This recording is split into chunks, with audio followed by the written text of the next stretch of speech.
So today I want to go over one of the original Druid builds to Diablo 4, a Pulverize build. Now, like with all of the other builds I've gone over for Season 7, I want these builds to be able to do level 100 pit runs, primarily because that's where you're able to max out your glyphs. There's nothing else in the game where you can continue to get power past doing that. So that's kind of the benchmark I want with all my builds, and this build is able to do that once you get at the higher end. It's definitely not as strong as some of the previous builds I've gone over for this season, but this build is also incredibly tanky even in those high pit runs, and is actually incredibly strong and easy to use for all of the other content in the game. All of the other content this build is very good for, and can even be faster than some of those stronger builds that are just better at pushing the pit. And that brings us to our skill tree, starting with Claw, our basic skill, get upgrade 1 to get lower into the tree. We do have this on our bar primarily to shapeshift us into Werewolf and back into Werebear to stack up some effects, but we don't end up actually using this a ton. Then 5 into Pulverize, our main damaging ability that'll be buffed up by a ton of other effects. And upgrade 1, your next Pulverize will overpower every 12 seconds, so just getting more guaranteed overpowers. Upgrade 2, we have Raging Pulverize. Pulverize deals increased overpower damage, and enemies overpowered are stunned, so a lot of CC, a lot of extra damage. Then 1 into Earthen Bulwark, just a big barrier. Upgrade 1 makes us unstoppable, which is our pretty much only way to become unstoppable. Then we have Bloodhowl, just a big heal. Upgrade 1 reduces the cooldown on kills, so we can use it a lot. Then upgrade 2, you can use either of the upgrades. I'm using Preserving Bloodhowl, which gives you increased attack speed, and this is because I have enough things that I don't really have to worry about Spirit. Now, if you say don't have a build or gear that's as optimized, you can use Innate Bloodhowl to give you a pretty good amount of Spirit every time you use it. Then Debilitating Roar, a big damage reduction to enemies around you. Upgrade 1 fortifies you. Upgrade 2 increases our damage. Then we're going all the way down to our ultimate. 1 point into Petrify, just stuns everything around us. Upgrade 1 makes everything hit by this take increased damage. And then upgrade 2, everything you kill that are petrified reduces its cooldown. And if you hit a boss, its cooldown is also reduced. And then that brings us to our passives. 1 into Heart of the Wild to get 3 into Wild Impulses. Core skills cost more but deal more damage. Then we have 3 into Intentional Fortitude for more resistances, 3 into Vigilance for damage reduction after using a defensive, then 3 into Backlash, increased damage after using a defensive. We'll have enough defensives to have these up pretty much all the time. 3 into Nature's Reach for increased damage to distant enemies, doubled if they're stunned. And because of how this build works, even though to have the most optimal damage you want to be close to an enemy, all the other enemies on your screen can get hit really easily, so this will help with that. Feral Aptitude, you deal increased damage while healthy and more damage while above 100% move speed. 3 into Mending, which is primarily for the increased max life. Then 3 into Provocation, while you remain in Werebear for a certain amount of time, your next skill will overpower. 3 into Crushing Earth skills deal increased damage to CC'd. 3 into Stone Guard, when you have Fortify over 50% of your max life, your Earth skills deal more damage. 1 into Neurotoxic, 3 into Envenom, you deal increased critical strike damage to poison enemies. Then we have 3 into Defiance, Nature Magic skills deal increased damage to elites. Natural Disaster, your Earth skills deal increased damage to vulnerable enemies. 3 into Catastrophe, when we use our ultimate, we deal increased damage, which will primarily help on things like elites and bosses. Then we have 3 into Quick Shift, shapeshifting into a new animal form, increase your damage. This stacks up a lot, is a really big damage increase. Then 3 into Heightened Senses, when we go into Werebear, we gain damage reduction, and Werewolf, we gain move speed. These will stay stacked as long as you stay in an animal form. Then finally, we have Urzine Strength, we gain increased max life while in Werebear and 3 seconds after, and while healthy, we deal increased damage, and we deal massively increased overpower damage. That brings us to our Spirit boons. We start with Wariness to take reduced damage from elites. Now, if you're having Spirit problems, you can go into Gift of the Stag, which now also gives you 5 Spirit per second. That'll pretty much remove any of your Spirit issues if you have most of this build already put together, so you can just go into that. The Wariness isn't going to be a massive difference in survivability, so until you get more Spirit regen, you can just take that, then switch over to Wariness when you fix that. Avian Wraith for increased critical strike damage, Iron Feather for increased max life, and remember, because we have guaranteed overpowers, max life increases our survivability and our overpower damage. Calamity to extend the duration of our ultimate, and then Obsidian Slam, every 6 cast attack will cause your next Earth skill to be an overpower. This is very important. This is the primary way we constantly overpower, and you pretty much need to overpower to kill things with this build.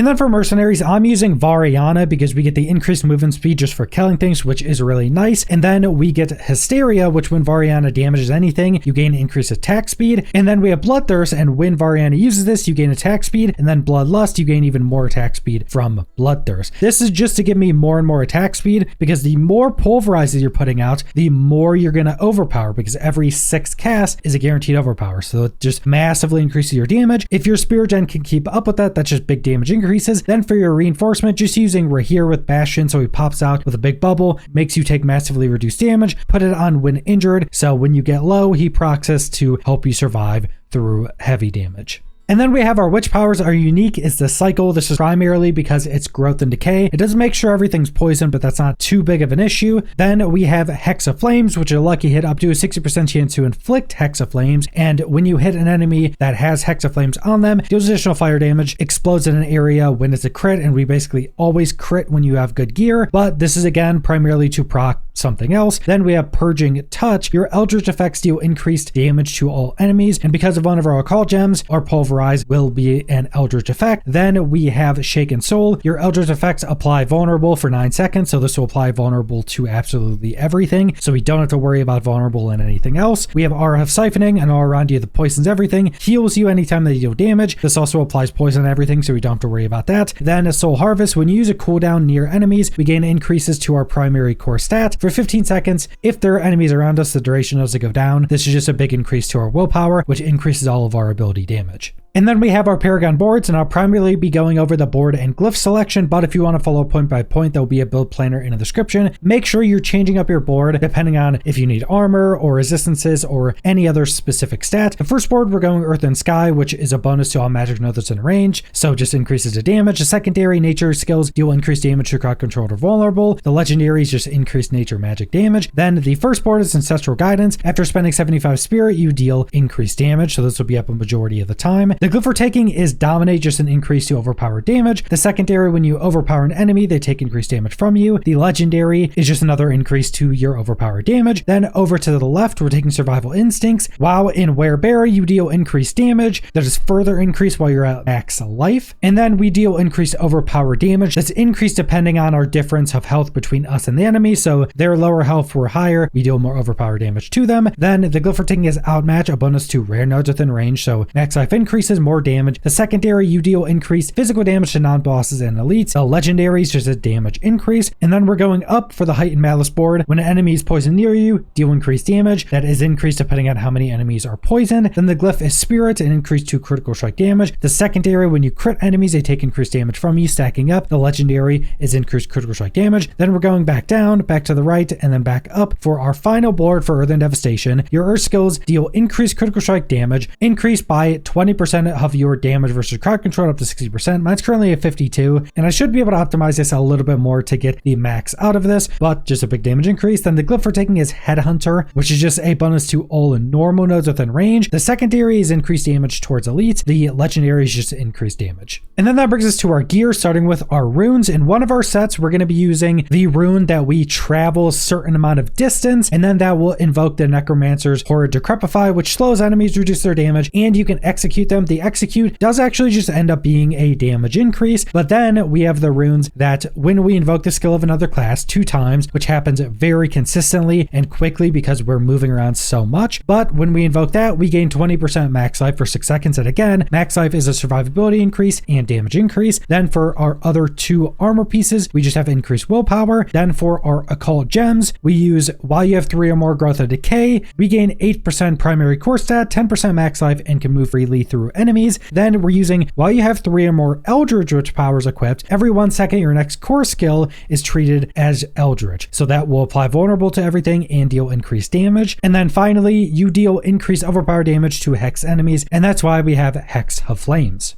And then that brings us to our uniques, and we're not actually using any normal uniques, we're using 3 mythics. Starting with Air of Perdition, primary reason we're using this is because it just gives us 60% increased multiplicative damage, but critical strike chance is nice, movement speed is nice, plus the core skills is also nice, so the stats are pretty good, but we're primarily using it just for that special. Then Shot of False Death, primarily using it because +1 to all passives is one of the strongest things in the game, but the +2 all stats is also very good, gives us the secondary node for all of our rare nodes in our Paragon boards. Then max life is also pretty good. Resource gen can help a bit, don't necessarily need that. And then finally, we have Ring of Starless Skies. Spending your primary resource reduces the resource cost of your skills and increases their damage. And the stats on this are pretty nice. Attack speed, more critical strike chance, more lucky hit chance, more to core skills, so some pretty good affixes as well. And then for our offensive aspects on our two-handed weapon, Pulverize creates a shockwave that travels forward, dealing a bunch of its damage to targets in the path. So Pulverize is normally just a small frontal slam on the ground, but this changes it into a big AoE, and both of those things still hit. So you want to position yourself so the frontal AoE and the big Pulverize from this can both hit an enemy. That's why you're generally pretty close to singular enemies you're trying to kill. On our necklace,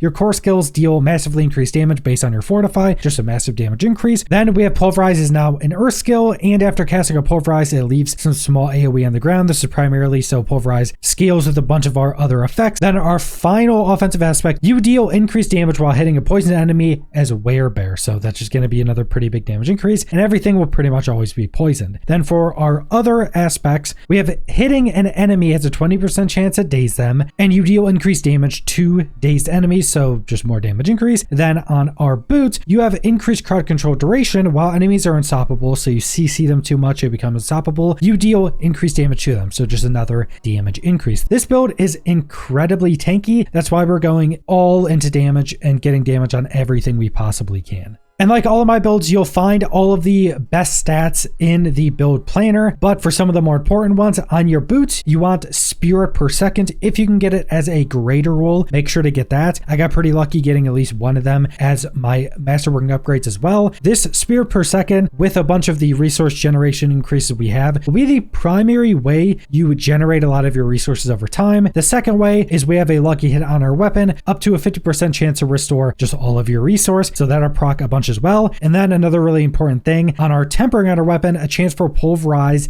to hit twice. So that'll just pretty much double your damage on that Pulverize. So another pretty big damage increase. But that's the entirety of this build, and I'm still a big fan of Pulverize builds. It just always feels good to run around, just be slamming the ground constantly as a bear, and everything on your screen can get absolutely deleted in a singular hit. And again, this build at the higher end can do level 100 pit runs, but if you're not trying to push pit runs or get max out legendary glyphs, everything else in the game, this build is really good for, because you're pretty quick, you're basically unkillable in most content, and if you're not doing super high pit runs, you're pretty much insta-killing everything on your screen with every overpower. So it's very good for general play. But that's all I want to go over. So thanks for